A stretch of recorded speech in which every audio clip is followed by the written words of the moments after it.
ఈరోజు మళ్ళా హామీ ఇస్తున్నా, దీపావళి నుంచి రేట్లు పెరిగాయి కాబట్టి 3 గ్యాస్ సిలిండర్లు ఉచితంగా ఇచ్చే కార్యక్రమానికి శ్రీకారం చుడుతున్నాం.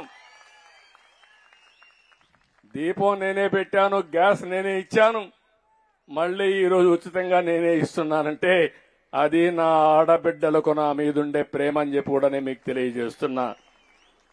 ప్రతి ఒక్క ఇంటికి గ్యాస్ ఇస్తాం, ప్రతి ఇంటికి పవర్ కనెక్షన్ ఇస్తాం.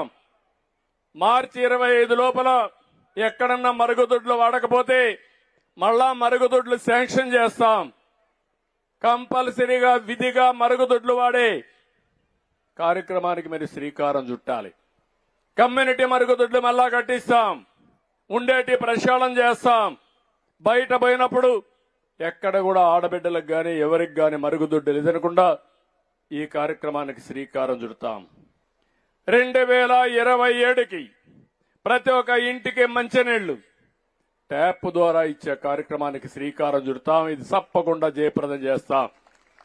ఎన్నికల్లో చాలా స్పష్టంగా చెప్పాం, ఇంటింటికి మంచినీళ్లు ట్యాప్ ద్వారా ఇస్తామని, స్వచ్ఛమైన నీళ్లు ఇస్తామని చెప్పాం. దానికి కట్టుబడి ఉన్నాం. కనీసం ఈ ప్రభుత్వం Jal Jeevan mission government of India డబ్బులు ఇస్తే 5 ఏళ్ల నుంచి ఒక్క రూపాయి వాడలేదు. వాళ్ళు ఇచ్చింది 45% గవర్నమెంట్ ఆఫ్ ఇండియా ఇచ్చారు.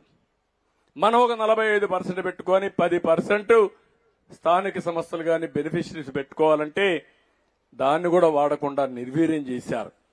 ఆ కార్యక్రమం గాని వచ్చుంటే అది కూడా ఏదో ఇక్కడ నీళ్లు లేని ప్రాంతంలో భూగర్భ జలాలు వాడి కాదు.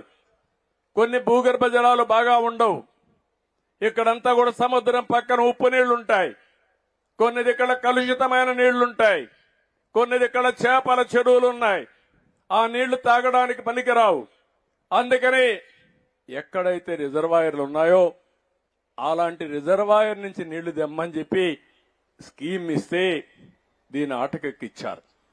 మళ్లీ మొన్నే మా మిత్రుడు పవన్ కళ్యాణ్ గారు ఇప్పుడు ఆర్డబ్ల్యూఎస్ మంత్రిగా ఉన్నారు, పంచాయతీరాజ్ మినిస్టర్ గా ఉన్నారు.